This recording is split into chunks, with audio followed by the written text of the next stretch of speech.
ಒಂದು ನಾನು ಇಲ್ಲಿ ಕ್ಯಾಲ್ಕುಲೇಷನ್ ಹಾಕ್ತೀನಿ, ನಿಮ್ಗೆ ಪಕ್ಕದಲ್ಲಿ ತೋರಿಸ್ತೀನಿ ನೋಡ್ಕೊಳ್ಳಿ. ಒಂದು 19 ಲಕ್ಷ ನೀವು ಲೋನ್ಗೆ ಅಪ್ಲೈ ಮಾಡ್ತೀರಾ.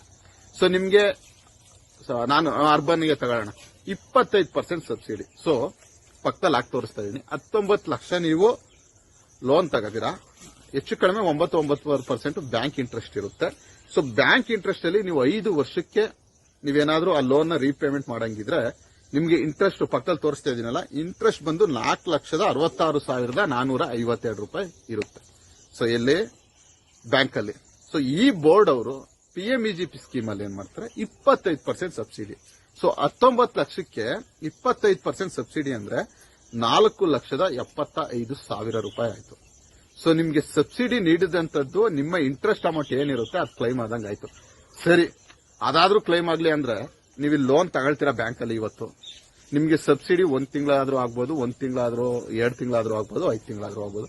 ಆ ಸಬ್ಸಿಡಿ ಅಮೌಂಟ್ ರಿಲೀಸ್ ಆಗೋ ಗಂಟ ನೀವು ಬ್ಯಾಂಕ್ ಅಲ್ಲಿ ಏನ್ ಅಮೌಂಟ್ ತಗೊಂಡಿರ್ತೀರಲ್ಲ ಅದಕ್ಕೆ ನೀವು ಲೋನು ಮತ್ತೆ ಇಂಟ್ರೆಸ್ಟ್ ಸೇರಿಸಿ ಕಟ್ತಾ ಇರ್ತೀರಾ. ಅದೇ 6 ಮಂತ್ಸ್ ಒಂದ್ಸಲ ಕಟ್ಟಾಗಿದ್ರೆ 6 ಮಂತ್ಸ್ ಒಂದ್ಸಲ ಕಟ್ತಾ ಇರ್ತೀರಾ. ನೀವು ಮಂತ್ಲಿ ಕಟ್ಬಿಡ್ತೀನಿ ಅಂದ್ರೆ ಮಂತ್ಲಿ ಕಟ್ತಾ ಇರ್ತೀರಾ. ಸೊ ನೀವು ನೀಡುವಂತಹ ಗೌರ್ಮೆಂಟ್ ಅವ್ರು ನೀಡುವಂತಹ ಅಮೌಂಟ್ ಹೆಂಗಿರುತ್ತೆ ಅಂತಂದ್ರೆ ಅವರ ಪ್ರಿನ್ಸಿಪಲ್ ಅಮೌಂಟ್ ಅಲ್ಲಿ ಕಟ್ ಮಾಡುವಂತದ್ದು.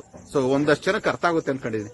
ಪ್ರಿನ್ಸಿಪಲ್ ಅಮೌಂಟ್ ಏನಿರುತ್ತೆ 19 ಲಕ್ಷ ತಗೊಂಡಿದ್ದೀರಾ, 25% ಸಬ್ಸಿಡಿ 4,75,000 ಚಿಲ್ಲರೆ ಆಯ್ತು. ಸೊ 25% 4,75,000 ಅಂತ ಆ ಪ್ರಿನ್ಸಿಪಲ್ ಅಲ್ಲಿ ಡಿಡಕ್ಟ್ ಮಾಡ್ತಾರೆ ಸಬ್ಸಿಡಿ ರಿಲೀಸ್ ಆದ ತಕ್ಷಣ. ಸೊ ಇನ್ನೂ ಒಂದು ವಿಚಾರ ಏನಂತಂದ್ರೆ ಸಬ್ಸಿಡಿ ಒಂದೇ ಸರಿ ರಿಲೀಸ್ ಆಗಲ್ಲ. ಸೊ ಹಂತವಾಗಿ ರಿಲೀಸ್ ಆಗುವಂತದ್ದು. ಇದೊಂಥರ ಹೆಂಗೆ ಅಂತಂದ್ರೆ ಗೌರ್ಮೆಂಟ್ ಅವರು ಸಬ್ಸಿಡಿ ಕೊಡುವಂತದ್ದು ನಿಜ, ನಿಮಗ್ ಕೊಡಲ್ಲ, ಬ್ಯಾಂಕ್ ಕೊಡ್ತಾರೆ. ಬ್ಯಾಂಕ್ ಅವರು ಏನಕ್ಕೆ ಅದನ್ನ ಡಿಟೆಕ್ಟ್ ಮಾಡ್ತಾರೆ ಅಂತಂದ್ರೆ ಅವ್ರ ಪ್ರಿನ್ಸಿಪಲ್ ಅಮೌಂಟ್ಗೆ ಡಿಟೆಕ್ಟ್ ಮಾಡ್ಕೊಳ್ತಾರೆ.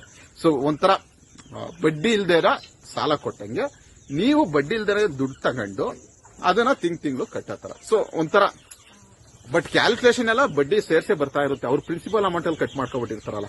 ಆದ್ರೆ ನಮ್ಗೆ ಯಾವ ರೀತಿ ಇರುತ್ತೆ ಅಂದ್ರೆ ಬಡ್ಡಿ ಇಲ್ದಂಗೆ ದುಡ್ಡು ಕೊಟ್ಟಂಗೆ ಆಗುತ್ತೆ. ನೀವು ಬಿಸ್ನೆಸ್ ಮಾಡಪ್ಪ ಏನಾದ್ರು ಯಾರು ಕೊಡ್ತಾರೆ 2%, 3% ಬಡ್ಡಿ ನಡೀತೈತೆ ಈಚೆ. ಸೊ ಬಡ್ಡಿ ಇಲ್ದೇನೆ ದುಡ್ಡು ಕೊಟ್ಟಾಗೆ ಈ ಕೋಳಿ ಸಾಕಾಣಿಕೆ, ಕುರಿ ಏನಕ್ಕೆ ಅಂದ್ರೆ ಇನ್ಷಿಯಲ್ ಸ್ಟೇಜ್ ಅಲ್ಲಿ ಅಮೌಂಟ್ಗಳು ಕ್ರಿಯೇಟ್ ಆಗೋದು, ಲಾಭ ಜನರೇಷನ್ ಆಗೋದು ಕಷ್ಟ ಇದೆ ಅನ್ಕೊಂಡು ಅವರು ನೀಡುವಂತಹ ಈ ಸಬ್ಸಿಡಿ ಅನ್ನುವಂಥದ್ದು ಪ್ರಿನ್ಸಿಪಲ್ ಅಮೌಂಟ್ಗೆ ಡಿಟೆಕ್ಟ್ ಆಗುತ್ತೆ. ಇದನ್ನೆಲ್ಲ ಕ್ಯಾಲ್ಕುಲೇಟ್ ಮಾಡಿ ನೋಡಿದ್ರೆ ಅವರು ಏನ್ ಬಡ್ಡಿ ಇಲ್ದೇನೆ ದುಡ್ಡು ಕೊಡ್ತಾರೆ ನಮಗೆ, ನಾವು ಅದನ್ನ ರೀಪೇಮೆಂಟ್ ಮಾಡ್ತಾ ಇರ್ತೀವಿ ತಿಂಗಳು ಇನ್ಸ್ಟಾಲ್ಮೆಂಟ್.